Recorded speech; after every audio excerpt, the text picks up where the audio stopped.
নমস্কাৰ বন্ধু বান্ধৱীসকল। আজি এইটো ভিডিঅ'ত আমি আলোচনা কৰিবলৈ লৈছোঁ LP, UP অথবা টেট কাম ৰিক্ৰুইটমেণ্টৰ ক্ষেত্ৰত বা অন্যান্য প্ৰতিযোগিতামূলক পৰীক্ষাৰ ক্ষেত্ৰত আপুনি কেনেদৰে সফল হ'ব পাৰিব।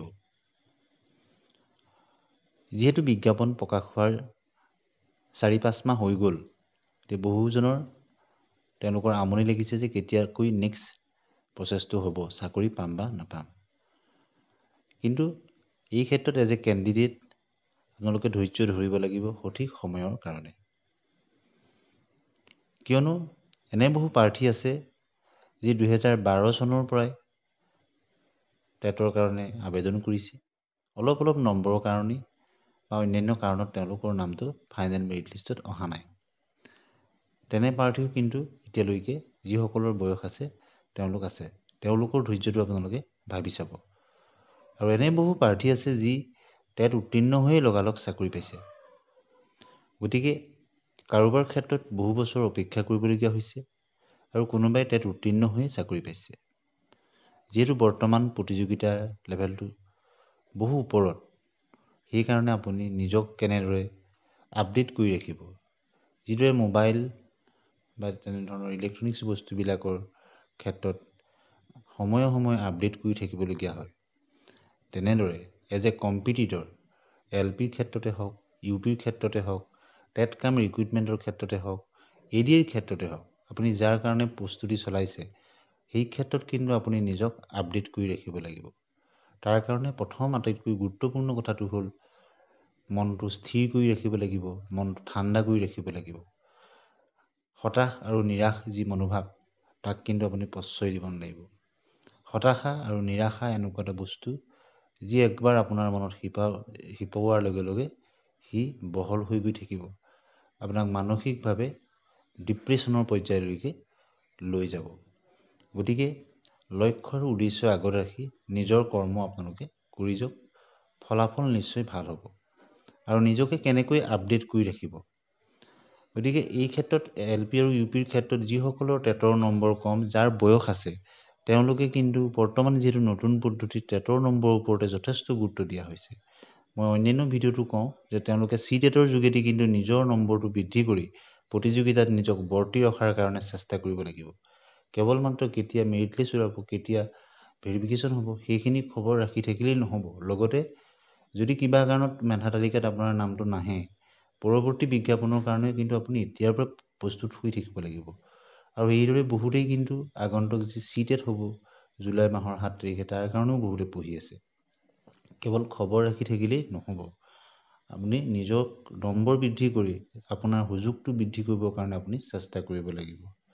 আৰু টেট কাম ৰিক্ৰুইটমেণ্টৰ ক্ষেত্ৰতো যিসকলে প্ৰস্তুতি চলাই আছে, বিগত বৰ্ষৰ প্ৰশ্নবিলাক কেনেধৰণৰ আহিছিল সেইখিনি আপোনালোকে চাওক। আৰু এইবাৰ যিহেতু কম্পিটিশ্যনটো যথেষ্ট হাই হ'ব, কিয়নো 140 মাৰ্কছৰ হ'ব, সি এটা ভাল কথা, 2খন পেপাৰ নাথাকে।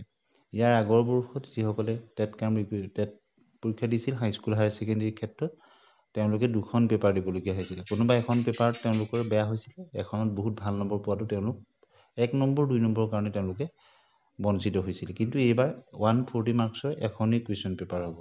কিন্তু এইবাৰ কথাটো হ'ল, ধৰি লওক 100টা পোষ্ট 100জনকে পাছ কৰাব।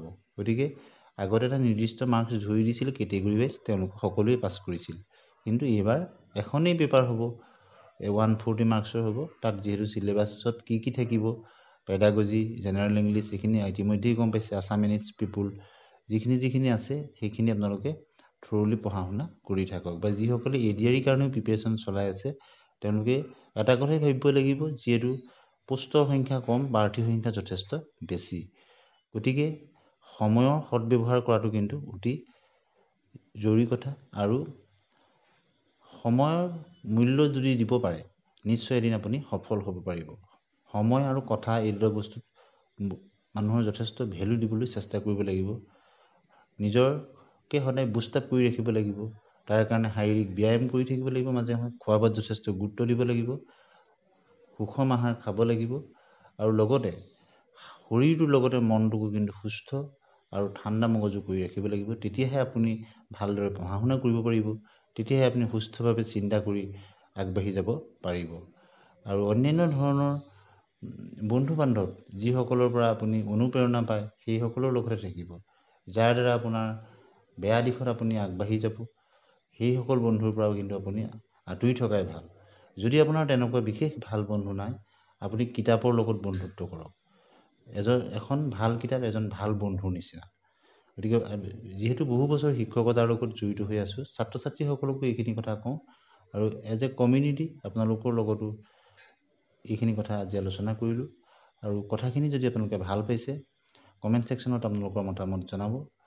আৰু আশা কৰিছোঁ এই যি প্ৰতিযোগিতাৰ যুগত নিজকে প্ৰতিপন্ন কৰি এজন সুনাগৰিক হিচাপে নিজক প্ৰতিষ্ঠা কৰিবলৈ যাতে যত্ন কৰে।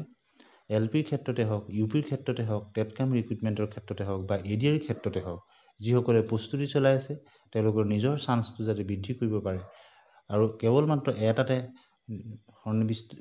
ধ্যান দি নাথাকি একেজন প্ৰাৰ্থীয়ে ADR কাৰণেও প্ৰিপেৰেশ্যন কৰিব পাৰে, টেটৰ কাৰণেও প্ৰিপেৰেশ্যন কৰিব পাৰে, আছাম পুলিচৰ কাৰণেও কৰিব পাৰে।